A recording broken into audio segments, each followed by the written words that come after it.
Olá, tudo bem com você? É um prazer falar com você, é um prazer estar junto com você nesse momento em que tomamos em mãos a Palavra de Deus. Hoje nós temos como texto base do nosso estudo bíblico o livro de Êxodo, capítulo 35.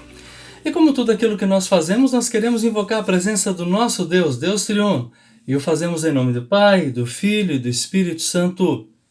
Amém. Vamos orar. Senhor Deus, a Tua palavra é lâmpada para os nossos pés e luz para os nossos caminhos. Ela é a verdade que liberta. A Tua palavra é o poder de Deus para a salvação de todo aquele que nele crê. Abençoa-nos para que nós possamos ler a Tua palavra e estudá-la como palavra de Deus que ela é. Que pelo Teu Espírito Santo nós sejamos dirigidos, orientados, nutridos e alimentados pela Tua palavra viva. Que Teu Filho Jesus Cristo, nosso Salvador, o Verbo encarnado, esteja sempre presente conosco, para nos instruir e orientar, quando tomamos em mãos a Tua palavra poderosa. Nós oramos em nome dele, Jesus Cristo, nosso Salvador, que vive e reina contigo e com o Espírito Santo, um só Deus, agora e sempre. Amém. Bem, como nós fazemos nos nossos estudos bíblicos, nós vamos fazer a leitura do texto, mas eu queria propor para você que nós façamos a leitura por partes. Abre lá sua Bíblia, Êxodo capítulo 35, vamos ler os versículos 1 a 3. Eu quero ler parte a parte, fazendo os comentários, depois a gente faz um fechamento geral. Olha só, Êxodo 35, 1 a 3.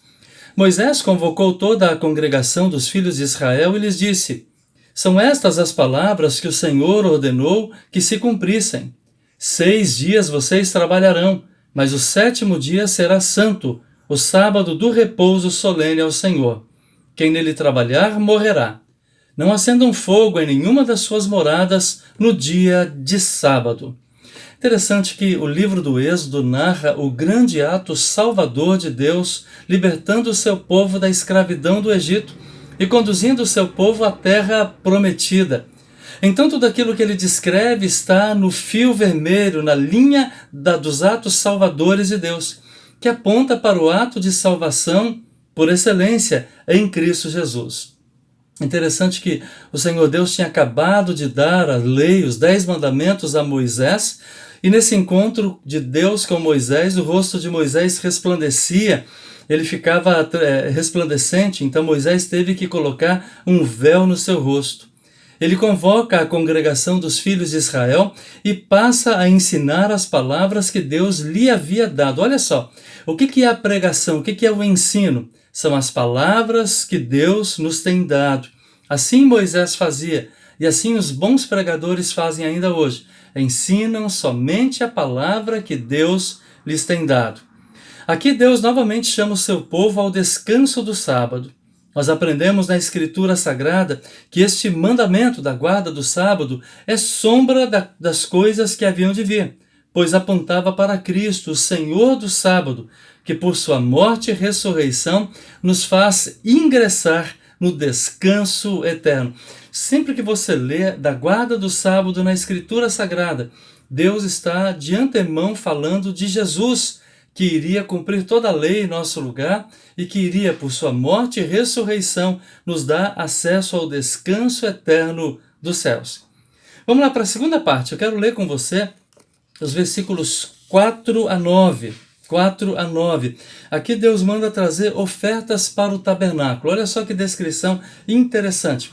Êxodo 35, 4 a 9.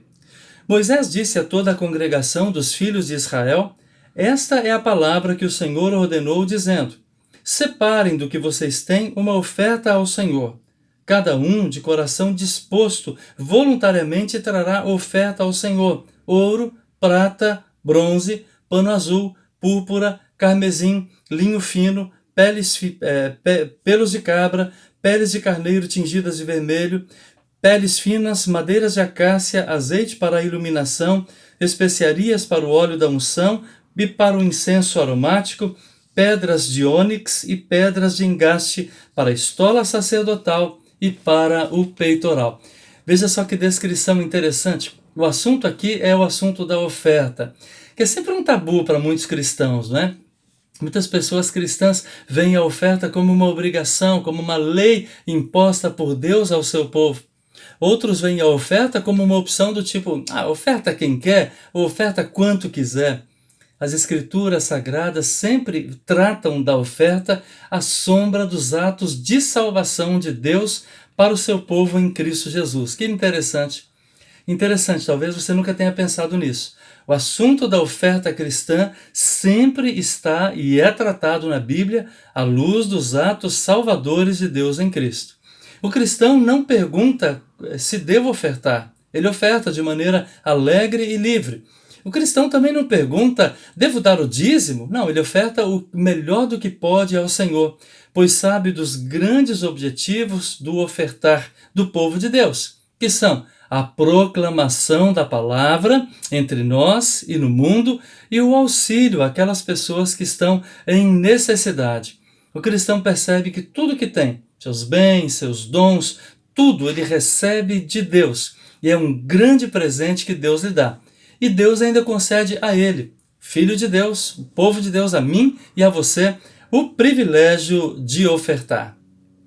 Mas vamos lá, vamos um pouco mais adiante. Vamos ler Êxodo 35, 10 a 19. Vamos lá. Os utensílios do tabernáculo. Falamos do sábado, falamos de que Deus manda o povo trazer ofertas, e agora vamos para os utensílios do tabernáculo, da igreja de então. Versículo 10. Venham todos os homens hábeis entre vocês e façam tudo o que o Senhor ordenou.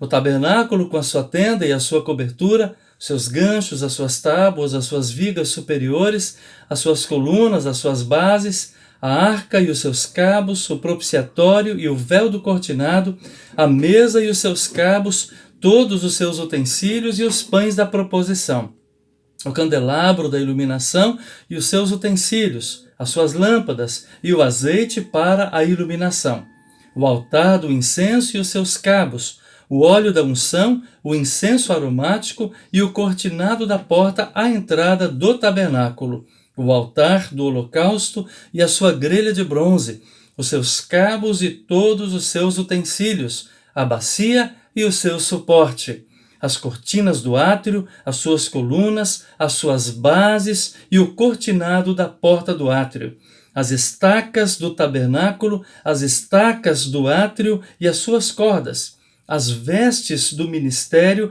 para ministrar no santuário, as vestes santas do sacerdote Arão e as vestes dos seus filhos para oficiarem como sacerdotes. Olha só que coisa maravilhosa! O Senhor Deus orienta o seu povo a preparar os utensílios para o tabernáculo. O resumo de todas estas coisas é que todas elas estão a serviço da proclamação da palavra de Deus. Nota, aqui é uma descrição bastante minuciosa e a gente pergunta, nossa, por que tantas coisas? Por que essa descrição? E o que essa descrição toda tem a ver conosco, tem a ver comigo? Nota que todas as coisas que nós temos no templo, no tabernáculo, na igreja, tudo aquilo que tem na sua congregação está a serviço da proclamação do Evangelho. É interessante que toda essa descrição ela termina com o relato das vestes dos sacerdotes que iriam ministrar no altar.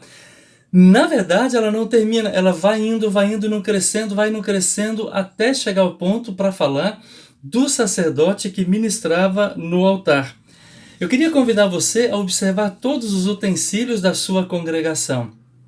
Repara se na sua congregação todos os objetos sob o altar, na direção do altar, perto do altar, enfim, dentro da igreja, estão organizadamente dispostos.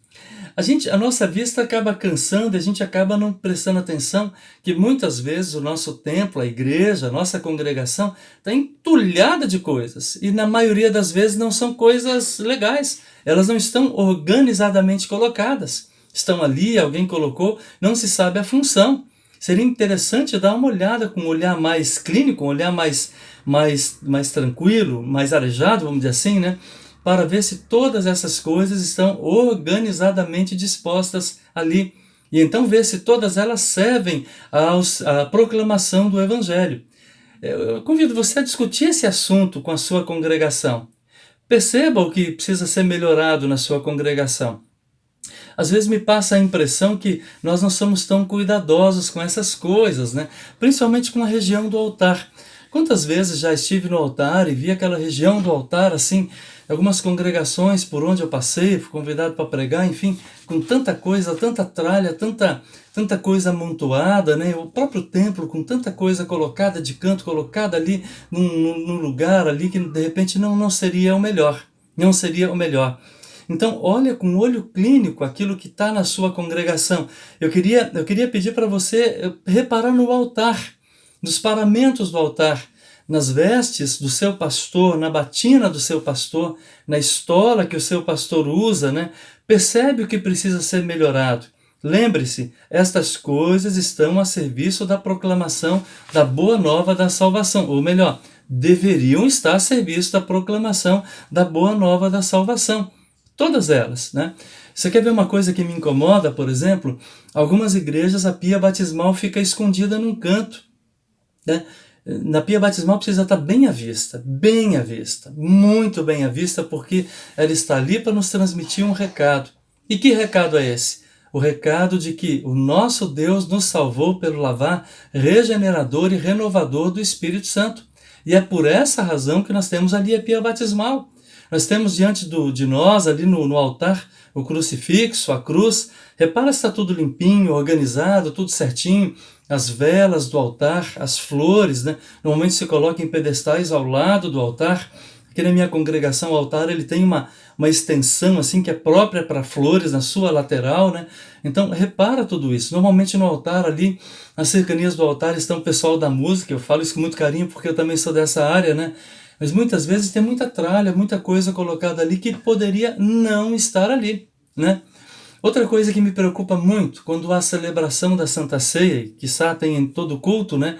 Normalmente se faz a Santa Ceia com copinhos de café e depois se joga os copinhos, se descarta dentro de cestos de lixo, né? Eu gostaria de conversar com você para a gente melhorar um pouco mais isso, aprimorar um pouco mais isso. São coisas que estão a serviço da proclamação do Evangelho, a serviço de Deus para proclamar o Evangelho a nós. Então que nós possamos cuidar dessas coisas com muito carinho. Bom, eu quero convidar você agora a me acompanhar na leitura dos versículos 20 a 29. Êxodo 35, 20 a 29. A prontidão do povo para trazer ofertas. Veja, o texto falou do sábado, Deus manda as pessoas trazer oferta, ele fala dos utensílios do tabernáculo, o que vai constar esses utensílios. Depois ele vai falar agora da prontidão do povo para trazer ofertas. Olha só, Êxodo 35, 20 em diante. Então toda a congregação dos filhos de Israel saiu da presença de Moisés. Todo aquele cujo coração o moveu e cujo espírito o impeliu, veio e trouxe a oferta ao Senhor para a obra da tenda do encontro, para todo o seu serviço e para as vestes sagradas. Vieram homens e mulheres, todos dispostos de coração. Trouxeram fivelas, pendentes, anéis, braceletes, todos os objetos de ouro. Todo homem fazia oferta de ouro ao Senhor. E todos os que tinham pano azul, púrpura, carmesim, linho fino, pelos de cabra, peles de carneiro tingidas de vermelho, peles de animais marinhos, trouxeram isso também. Todo aquele que fazia oferta de prata ou de bronze, trazia isso como oferta ao Senhor. E todo aquele que possuía madeira de acácia para toda obra e serviço, a trazia também. Todas as mulheres hábeis traziam o que por suas próprias mãos tinham fiado. Pano azul, púrpura, carmesim e linho fino. Todas as mulheres cujo coração as moveu em habilidade fiavam os pelos de cabra. Os chefes traziam pedras de ônix, pedras de engaste para a estola sacerdotal e para o peitoral, as especiarias e o azeite para a iluminação, para o óleo da unção e para o incenso aromático.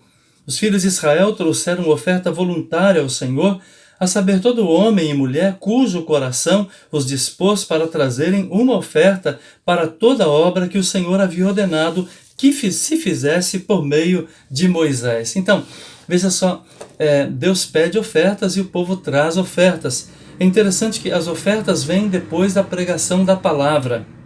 É muito interessante isso, né? Depois que o Senhor Deus fala ao povo, aliás, depois dos grandes atos salvadores de Deus que o povo tinha experimentado, depois agora de Deus falar ao povo através de Moisés, o próprio Deus moveu o coração de homens e mulheres de todo o povo para trazer ofertas.